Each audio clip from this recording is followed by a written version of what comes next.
It appears to my count that we have a quorum here, so we'll go ahead and call to order the regular meeting of the Sacramento Area Sewer District and Northern California Sanitation Agency's Finance Authority meeting for today, Wednesday the 22nd. And clerk, if you could call roll. Good establish morning. quorum. I'll start with Sacramento Area Sewer District. Members Aquino? Here. Frost? Frost here. Oh, here. Yes, I'm here. Kaplan? Here. Carpinci Costa? Present. Kennedy? Here. Maple? Here. Orozco? Here. Sander? Here. Cerna? Here. Talamantes? Here. Tao? Here. Villegas? Here. Hume? I am here. And for the Northern California Sanitation Agencies, Member Luritzen? Here. And Pilecki.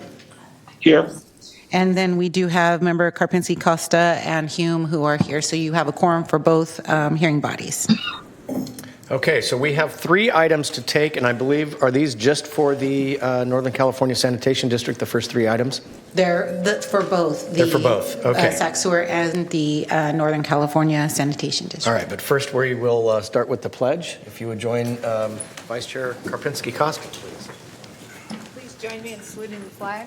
I pledge allegiance to the Of the United States of America, for which it stands, one nation, under God, indivisible, with liberty and justice for all.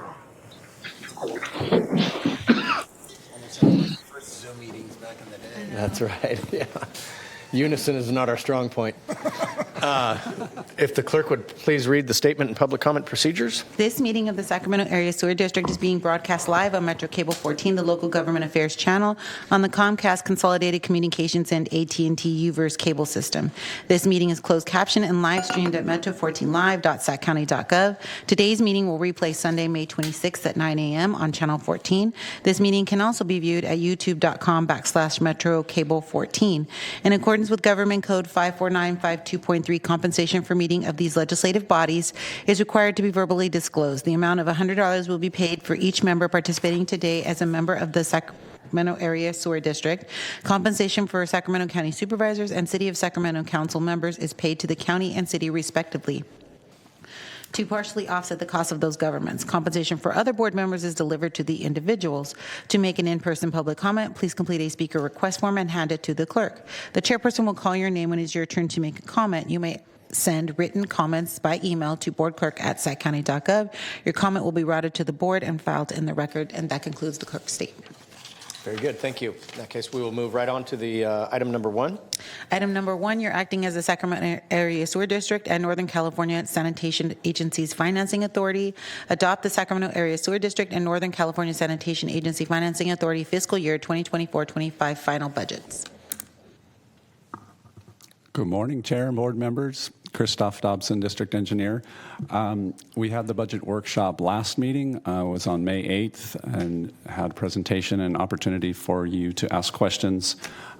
We did get a couple of questions from Director Kaplan, actually, and one was on cybersecurity costs and also on pension costs. And so we did a little bit of research and got back to Director Kaplan, but for the full board's information, the IT budget costs have increased somewhat. Cybersecurity is a subset of that. Also some increases there, but nothing significant in terms of our overall budget. And then we also looked at our SCRS pension costs. And SCRS, the pension costs are tied obviously to salaries, our salary budget. And so because salaries have been increasing with COLAs and equity increases, there have been increases in the SCRS pension costs. However, when we looked back the last 3 years at the percentage of the salary, so because the pension is tied directly to salaries, that percentage is basically flat, even slightly reduced. So over the last 3 years, so we're kind of plugging along at a flat. It's just tied directly to salary costs. So just wanted to report back on those 2 items. And then let's see, just very quickly, we have a $454.4 million operating budget and $564.6 million capital budget. That's what we're proposing.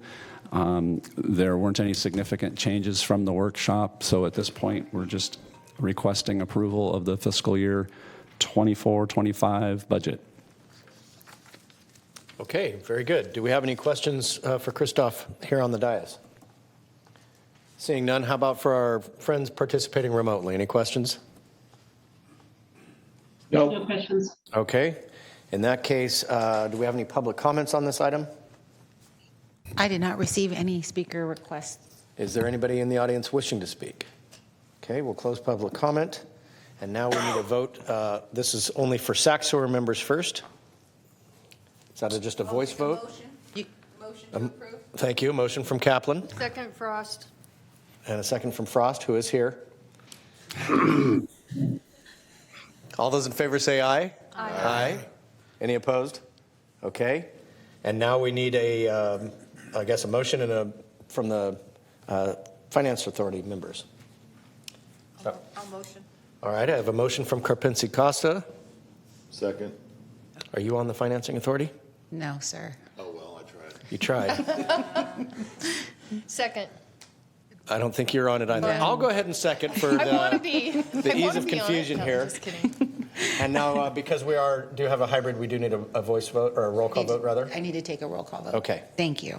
Member Luritsen, Yes. Pilecki, Yes. Karpinski Costa, Yes. and Hume.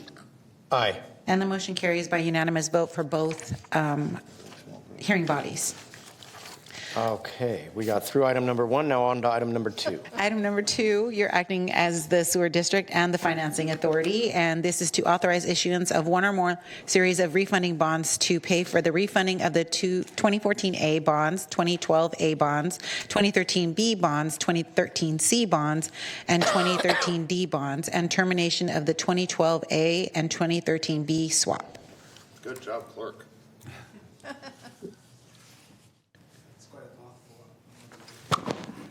Good morning, Chair and members of the board. My name is Tapa Banda. I'm the Director of Finance. I chose the word optimizing because I thought it explains better what we're trying to do. Normally, you hear the word restructuring when it comes to changing debt, but restructuring, I think, feels like you're trying to solve a problem. We have no problem here. We are trying to improve a good situation. So I thought optimizing was a good title for my presentation today. I would like to recognize a number of people on our financing team who have been working on this deal. We have Jim from our municipal advisor, Montague DeRose, and we have Brandon, our bond counsel from ORIC, and we have Holly and Jeffrey from our Bank of America finance team. They are our co-senior manager on this deal. So this action involves, what we'll be asking from you today. We'll be asking for a series of actions that collectively will reduce interest rate risk in our debt portfolio and lower our annual debt service costs. So it'll make it cheaper for us, create some room in our budget. Let's see. So that's my outline. I'll kind of go over what we're looking to refund and why we're trying to do that. Some key assumptions that we've made in our estimation of savings. We'll be also recommending it to terminate our swaps. And we'll look at a picture of how we're going to pay for all this, where the money is coming from and how we're using it, and some highlights on what this deal looks like and how it will impact our debt service. So we'll give a picture of what it looks like and what it would be if this goes through, and then some conclusion and some Q&A at the end. So this it's a busy slide, but I thought it's important to sort of highlight all the different issues that we're trying to refund in this transaction. So we have a fixed rate bonds, the 2014A, that are callable this year with a $308 million par. And then we have 4 series of bonds. Those, they call them direct purchases because they were purchased by a single purchaser, the Wells Fargo and Bank of America. 200 million in par, and those are variable rate, so they are subject to interest rate risk. As you can see in the expiration date column, they're all coming due in the next 12 months. In fact, 12 months from today exactly, May 22nd will be the last one that would need to be extended. But as you know, the interest rate environment right now is pretty high. So if we had to extend these once they come due, we think we'll be paying much higher interest rates than they are, and so we're trying to take advantage of this transaction to refinance those into a fixed. And then we have two swaps that we have because of those variable rate bonds. We have these two swaps to hedge the interest rate risk on those. But once we get rid of those, then we wouldn't need the swaps. So we're also recommending to terminate those swaps. So that's the picture of what we're trying to do. I can take questions now, or I can keep going. I have a really nerdy question. What is SIFMA? It's a long one. Anyone with a quick definition of SIFMA? Yeah, SIFMA is a floating tax-exempt rate. He should come down so that everyone can hear.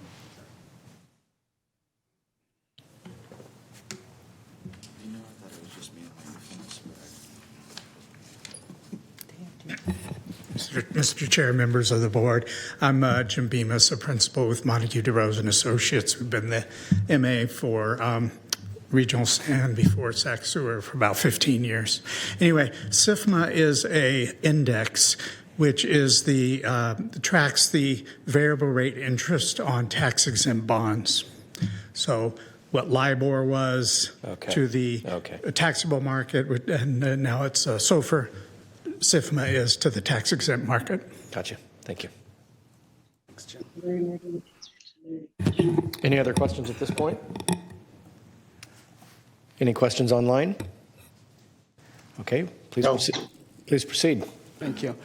Yeah, so with the expiration of the LIBOR index, we have now SIFMA and SOFR that I use to track these variable rate securities. Going on. So what we're recommending is to issue a Series 2024 bonds on a tax-exempt basis, and the proceeds from those bonds we're asking to use to refund the 2014A bonds and refund all our outstanding variable rate bonds. We've got 4 series, and to terminate our swap agreements. Why the key reasons why we think we should be doing this is we will generate, significant savings.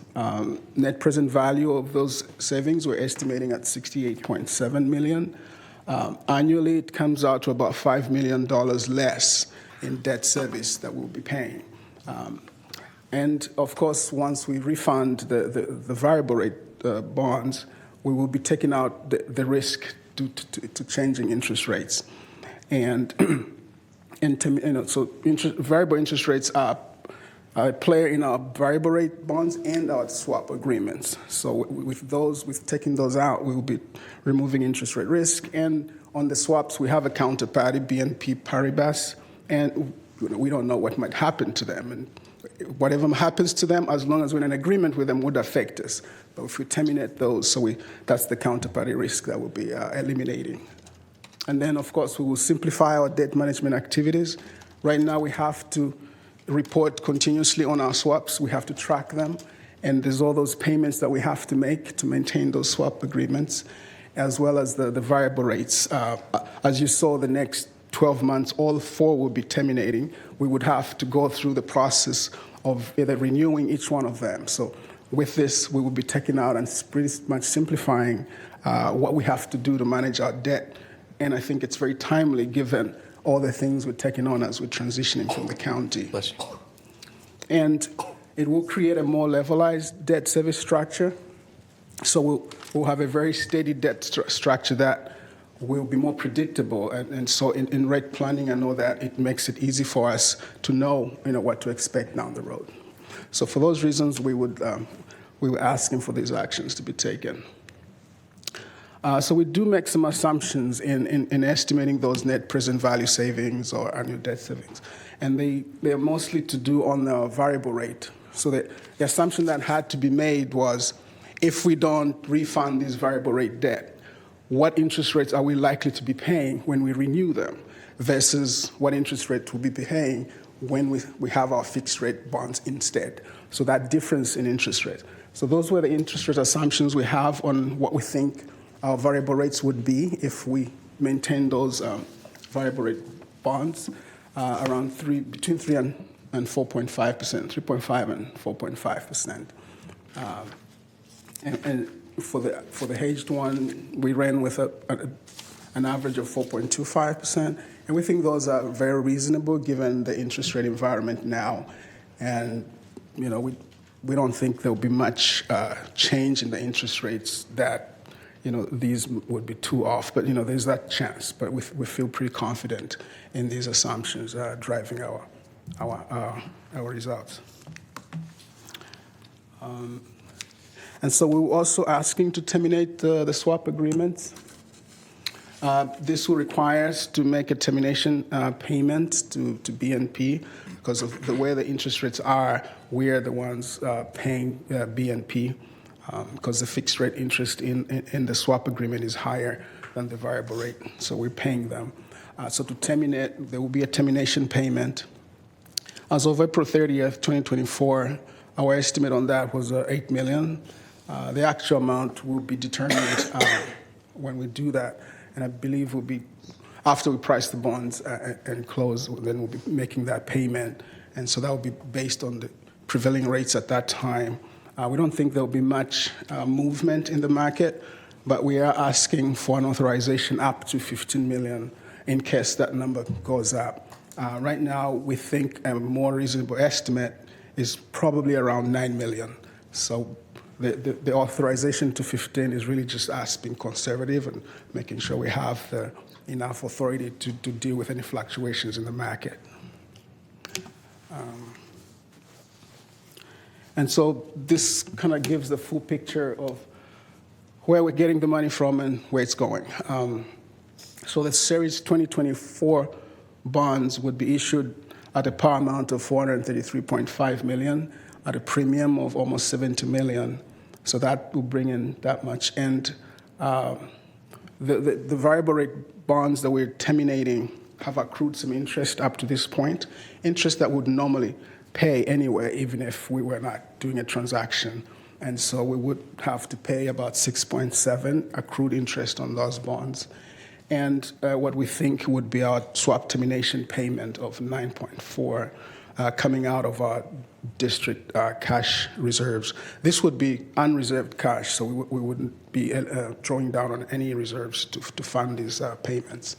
So that brings in $519.5 million, and that will refund the total par amount on those four variable rates and the 2014A, which is totaling for 508.9, almost 509 million, and then to pay the swap payment to our counterparty and to pay for the cost of issuing, making this issuance.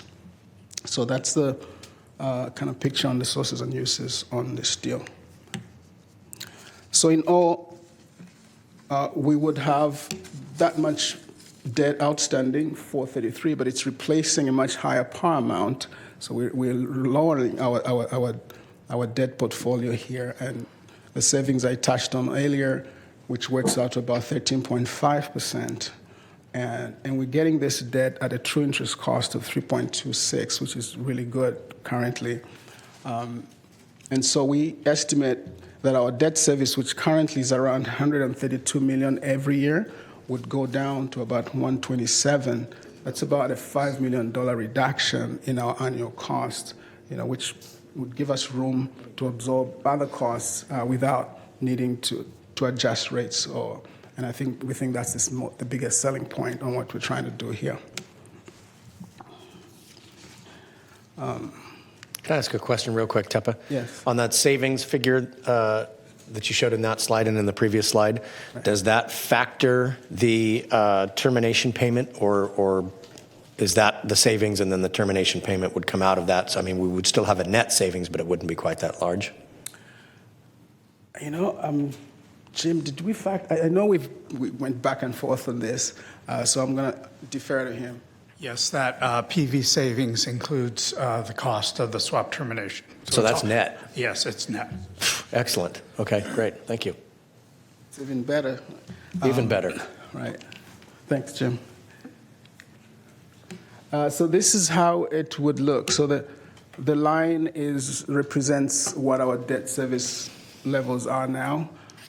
Slightly higher than the bars. That's because it is higher.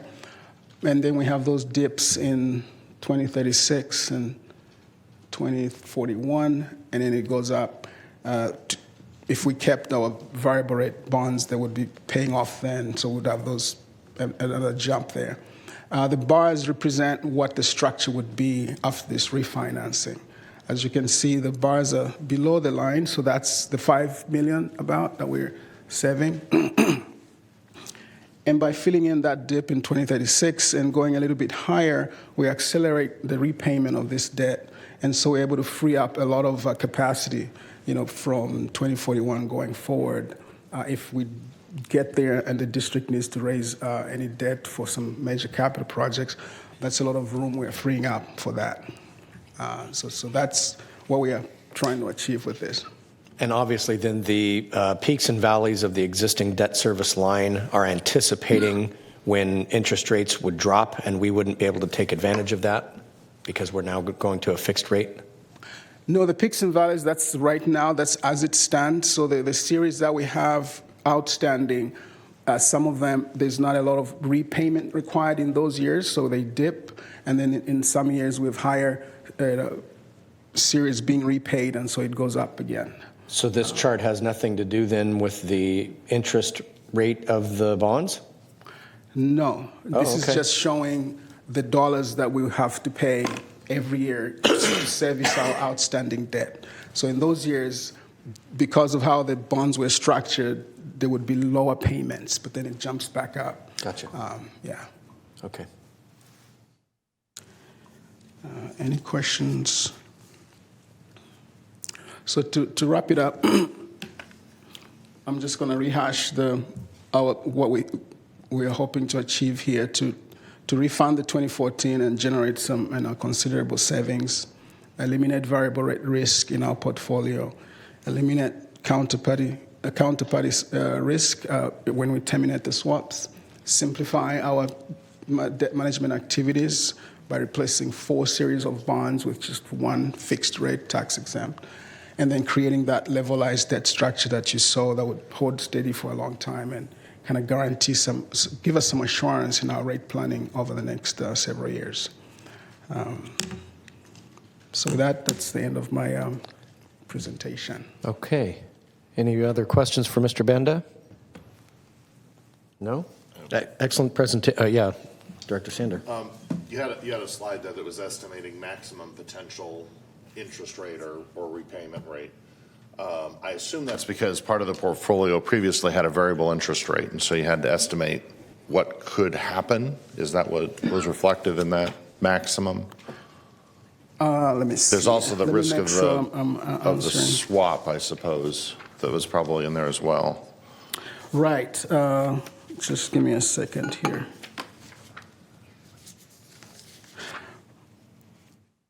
Yes, so it's because of the variability on variable rate interest rates. So the maximum is what we reasonably think interest rate might go up to, and therefore how much we would have to be repaying in that environment. Okay, so substantively, this locks us in at a given rate. We eliminate that risk. We don't have to use terms like maximum anymore because now we're locked in. Right. Historically, for these sort of debt issuance, this rate that we're getting locked into, is it high, low, medium? How would you characterize it? If you use numbers, that'd be great. If you just have to generally describe it, that's fine too. The federal funds rate now, which kind of drives all these interest rates, is around 5%. So we're much lower than that. So in the current interest rate environment, we think this is on the lower side. If we were to refund the variable rate bonds with variable rates, we think we'd be paying something like 4.25%. And if interest rates dropped in the future, we could do another refinancing exercise. which the district did quite successfully, We when did. interest rates dropped after the global financial crisis. We were able to refund from higher fixed rate to Yeah. lower fixed rate. We saw some of those interest rates on one of your early slides that were quite attractive. Right. So if we do have a favorable movement in our rates that is significant enough, then, there would be opportunities to do that. Thank you. All right. Any other questions? Okay, well, I'm glad you mentioned that last part because I've been on this board long enough. This is the second one of these that I've lived through in economic cycles, and each time it's worked out very well for the district, and so I have high hopes for this one as well. Great. Any questions Thank you. from our friends online? No. No. No, okay. In that case, do we have any public comments on this item? I did not receive any speaker request forms. Is there anybody in the audience wishing to speak on this item? Seeing none, we'll close public comment and we'll call for a motion and a vote for SacSewer members. So moved? Motion from Kaplan. Second from Villegas. All those in favor say aye. Aye. And then I will go ahead and move the item for the Finance Authority members. Looking for a second. I've got a second from Karpinski-Koska. All those, we need to go to roll call. Excuse Yes, me. sir. Member Luritson? Yes. Member Pilecki? Yes. Karpinski-Kosta? Yes. And Hume. Aye. And the motion carries by unanimous vote for both hearing bodies. Okay, and the final item for this joint session is a communication received and filed. Are there any questions or comments on this communication? Do you want to read the item? Should we read it? Yes, sir, I will. Okay. Acting as both the Sacramento Area Sewer District and Northern California Sanitation Agency's Financing Authority, this is a bond trustee report of the Northern California Sanitation Agency's Financing Authority for the third quarter ended March 31st, 2024. Okay. Any questions? Any questions online? No. Any public comments? I did not receive any speaker request form. In that case, we will note it is received and filed, and thank our friends for participating remotely. Hope you have a great day, and the rest of us will adjourn into closed session. Thank you. Back at you.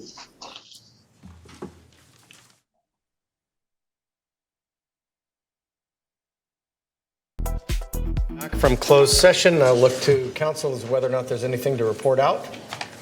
Nothing to report. In that case, moving on with the Sacramento Area Sewer District agenda, we will go to the consent calendar, items 4 through 8. Any questions on consent? There's a motion from Maple. A second from Robles. Any questions, comments? All those in favor say aye, or excuse me. Are there any public comments on this item? Okay, good. Again, not good that there's no public comments, but good we didn't miss a step here.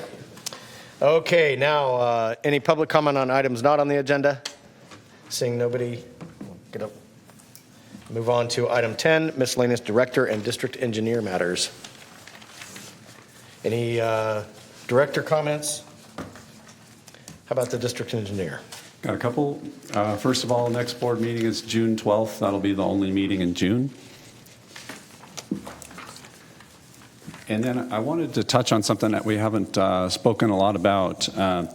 We recently got the results from our latest employee engagement survey. We work with Gallup. They have a engagement survey called Q12. Actually, Q12 Plus is what they're calling it now.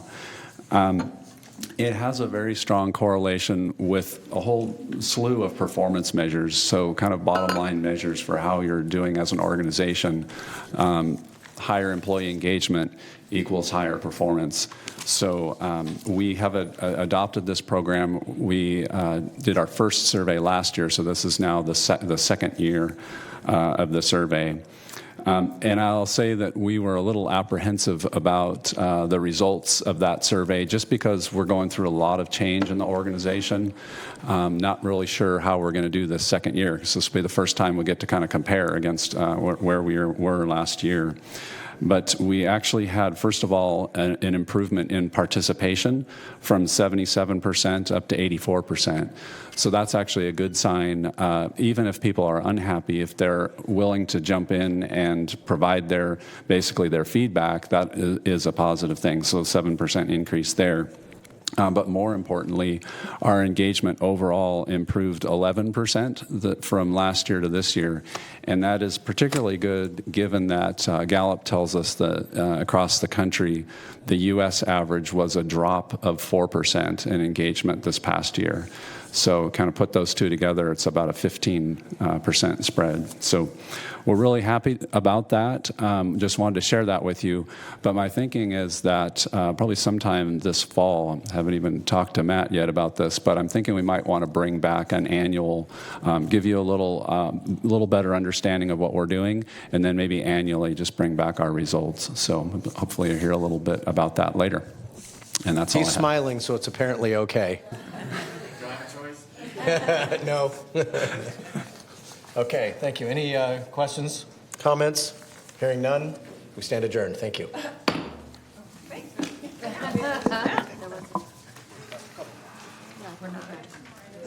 We have two more items. No, Well, since when do we do the district engineer comments in the middle of the meeting? I always thought that was at the end of the meeting. You never get to my comments. Coffee this morning. I'm in the middle of having it. That's the sad thing. Just note that I am here. I'm here. I am here. Yeah, okay. Yeah, I'm here. I am here. I would like to remove that action. Nobody. Remove the chair? Sure. All those in favor? Aye. Okay. Got a vote from Kennedy. Username checks out. All right, on to item number 11, please. Item number 11, you are acting as the Sacramento Area Sewer District. This is a contract to approve Arcadis US, Inc. to provide strategic plan consulting services. All right, that's me also. We currently have two existing strategic plans, one for the old SASD SacSewer and one for regional SAN. And we did go through kind of a manual process to kind of put them together into one document, but they are not, it was really just an effort to kind of put them all in one place. And the treatment document was planned to go through 2026, the collection system document through 2022. And we delayed revamping that plan because we wanted to sync up this into one, into a single document. So again, a lot of change happening right now, and a lot of things that we don't want to maybe bake in too soon. We like to get some strategic planning in place before we start kind of building this new district with the staffing transition and the merger and everything. So I think it's a really good time to do strategic planning. We've hired Arcadis, or proposing to hire Arcadis, to help us do not only strategic planning, but also take a look at our organizational structure, the organization design. Right now, we essentially took the departments we had, again, kind of squished them together, but we didn't change anything yet. So now we have an opportunity to look at the organizational structure and build something that's as efficient as possible. So I wanted to lay that out. The other thing is that in the past, your board has not had an active role in our strategic planning effort, but I would like to get some feedback, and so I'm hoping to get maybe 2 or 3 volunteers to, so you can tell me now or you can email me, but if we could get 2 or 3 volunteers to go through an interview process with our consultants and get some feedback from you, I'd appreciate that. That's all I have on that. Okay, Sure, I'll volunteer. excellent. So that was Kaplan. Do we have another volunteer? Robles. Do we have a third? Okay, I'll jump in then. Thank you. You're welcome. Any other questions on the item? No? Do we have any public comments on the item? We do not. Okay, in that case, look for a motion to approve. I'll move the staff recommendation. Okay, Aquino moves. Is there a second? Second from Kaplan. All those in favor say aye. Aye. Opposed? Motion carries. On to item number 12, please. Item number 12, you're acting as the sewer district, increase sewer lifeline rate assistance program discount.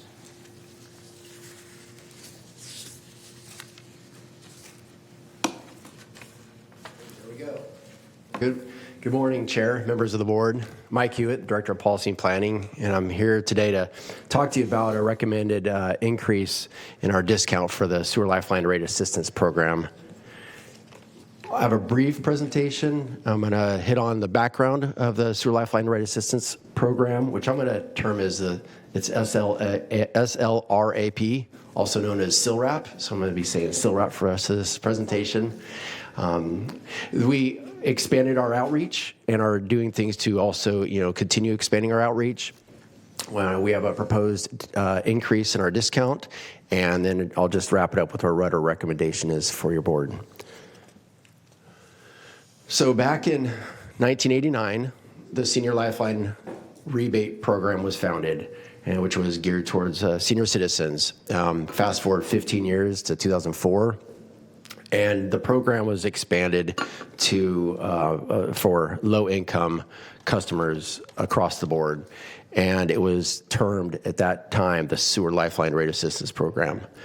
In 2009, staff presented some options to expand the SILRAP and basically get some more customers that could participate.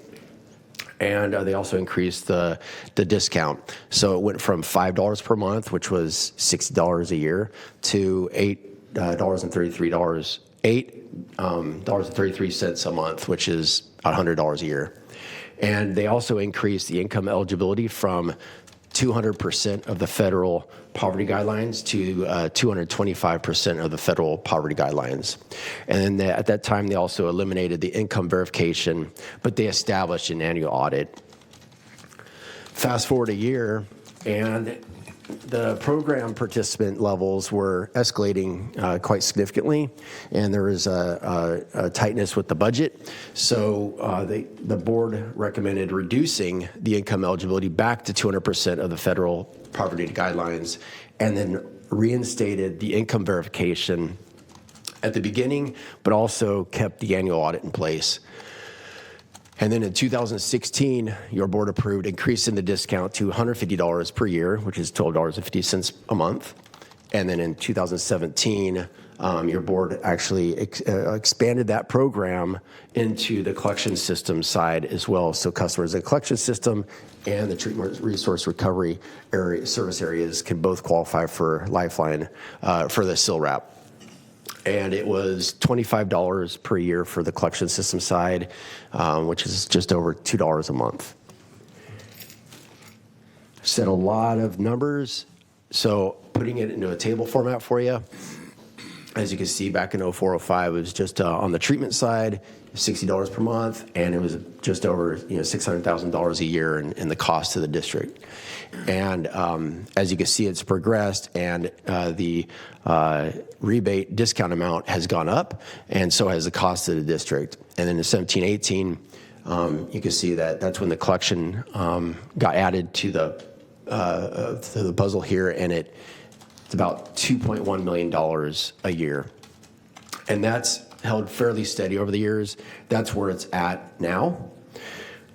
So back in December, we held a board workshop on the Confluence program as a whole, and really zeroed in on the Sewer Lifeline Rate Assistance Program. Got some pointed suggestions back from your board on expanding outreach and also looking at the increase in the discount when the rates go into effect, or the rate increase goes into effect this summer. And the stage has been set. Last board meeting on May 8th, the rate increase ordinance amendment went into place, and rate increases are going to be effective July 1st. So touch on the first suggestion we got from your board back in December was expanding the outreach, and we did just that.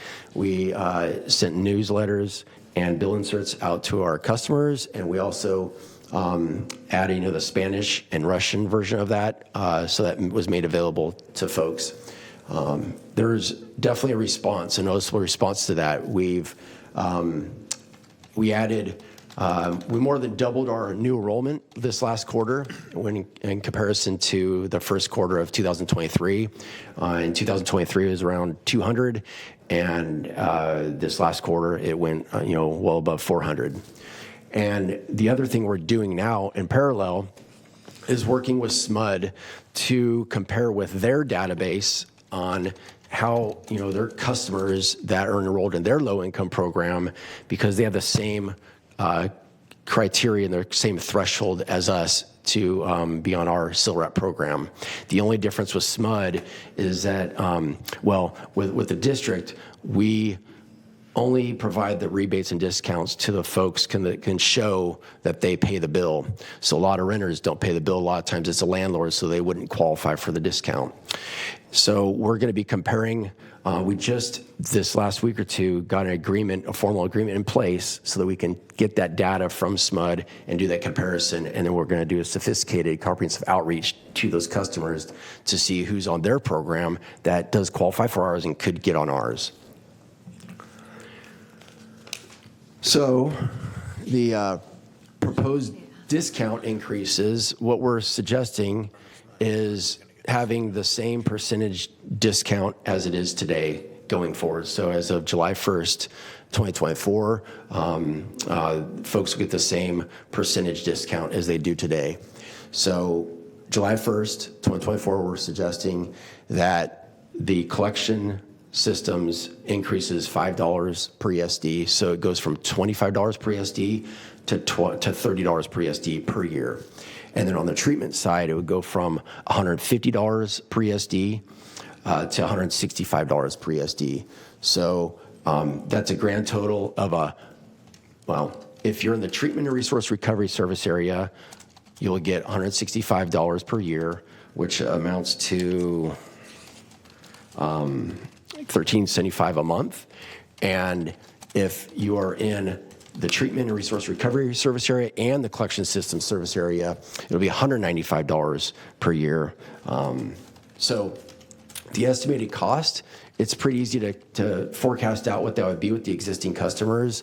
It will go up from about $2.1 million a year to about $2.4 million a year. The thing that's the biggest variable right now is how many new customers we're going to find on SMUD's list that aren't currently participating on our program now, and we do not have a good gauge on how that's going to impact the overall budget and how many new participants we're going to get. So with that said, our recommendation is that your board approve increase in the SILRAP program discount in conjunction with the rate increase July 1st, 2024. Great. Thanks, Mike. I do have a couple of people queued up here to speak, starting with Director Cerna. Thanks, Chair. So, question and a comment. My question is, with regard to the period of time where we were not verifying incomes and we relied on an audit, was the audit just how is that implemented? Because I don't know whether or not that's internal. Was it external? Are you looking back, somehow confirming a sample size of income eligibility? And if so, what did we find from kind of being on the honor system for a certain period of time? Yeah, I don't have the numbers and the information on the basically how many folks were getting into the program that shouldn't have been in the program, but I could speak to the audit process. It was intended that we would audit basically folks every 5 years. So when someone would come into the program, every year we'd look at who'd been in there for 5 years and audit that group of people. And so over 5 years, the thought was that you'd have 100% of the audit done. So that would, by design, intend to see whether or not, let's say, someone was or household was eligible in year one, they could have had a change in income, could have had a change in their household size, and go from a single income to a dual income household. Yeah. Is that the kind of thing that was being looked at? Yeah. So, if someone came into the program and 5 years later, they'd be looked at. So either at the time when they eliminated the verification, either someone was there in the program they shouldn't have been, or maybe they've had some income level changes or household changes that, basically, can remove them from the system. And that's how it was looked at. And we do that internal audit. And then I think I may have, when you solicited input from the board some time ago about how to enhance outreach. I think I mentioned that we probably should make use of the fact that we have an Area 4 agency on aging here in Sacramento County, and so in terms of having an agency that focuses on largely a fixed income audience, was that ever explored in terms of making sure that the agency staff, at least, or the executive leadership of Area 4 Agency on Aging knows that this is something that should be broadcast to the folks that they serve? We haven't yet. We could definitely add that to us and proceed forward with getting that outreach to that. And it's Area 4? Area 4 Agency on Aging. And it's a multi-county agency, but certainly the service area is well within their territory. So again, I would strongly suggest that that is kind of a off-the-shelf, built-in audience that we ought to be tapping into. I'm the Sac County rep on that board, so if you need help getting in touch with them, reach out to me. Okay, great. Thanks. Thank you. Thank you, Director Cerna. Now Director Maple. All right, thank you, Chair. Just really wanted to appreciate staff and all the work that you've done getting this from the last time that we spoke about it to now. I think it's really incredible how quickly you've been able to move and incorporate some of the changes that were requested by the board. Really especially heartened to see the language access and making sure that we have multiple languages that when we're reaching out to folks and just increasing that outreach in general. I know that since I learned about it, I've been bringing the sheets out to our events. So hopefully that's played a small part in some of the folks that have signed up. But for my colleagues here, if you don't have them, they can provide you with the Lifeline forms that you can bring with you to your community events, and that's been really helpful. And so I just really wanted to appreciate that and appreciate the forward thinkingness on coordinating with SMUD too. I mean, we don't, instead of duplicating efforts, working together and figuring out how we can use our data together to get people into the program is really wonderful. So I just wanted to congratulate you and thank you for the work that went into this. And Chair, I would be happy to make a motion to move this forward. Okay, we'll note that. Thank you for the kind comments. Yeah, thank you. Director Kennedy. Thank you, Chair. So you said we added Russian and Spanish information. What was the rationale behind Russian and Spanish and not other languages as well? We looked at our communications, Nicole. Yep. So when we looked at data spoken in the region, Spanish and Russian were the next top two languages spoken. And I don't have the exact data point with me, but it was north of 80% if we did English, Spanish, and Russian. After that, the languages started to get much smaller. And so we would have had to include many, many more languages to start seeing a gain in terms of that percentage increase. And so we started with Spanish and Russian for this first go-round. And that's supposed to drive people to an online information portal of some kind. How do they know to get there? So QR code. So we have on the bill insert and then on the Prop 218 newsletter as well, there was language saying that there was language in Spanish and Russian saying via QR code that the materials were available in those languages online and to scan the QR code with their phone. Okay, my only concern, and I understand that 80%, that's a great number.